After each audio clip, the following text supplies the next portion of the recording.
अस्सलाम वालेकुम, मैं सूफिया मलिक और आप देख रहे हैं PKN न्यूज़। सबसे पहले deputy commissioner Shahid Imran math और DPO रजा सफदर काज़मी ने पोलियो मुहिम का बाकायदा इफ्तिताह कर दिया, जिसमें 5 साल से कम उम्र के बच्चों को पोलियो वैक्सीनेशन के कतरे पिलाए जाएंगे।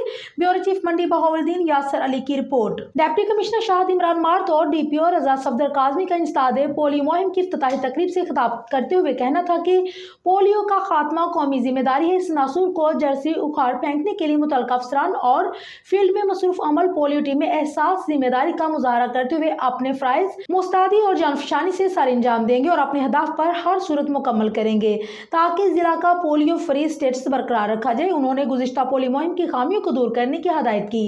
तकरीब के अख्ताम पर डिप्टी कमिश्नर और DPO की सरबराही में आगाही वाक भी मुनक्कद की गई, जो जिला कौंसिल हाल से शुरू होकर डिप्टी कमिश्नर ऑफिस के गेट के सामने अख्ताम पजीर हुई।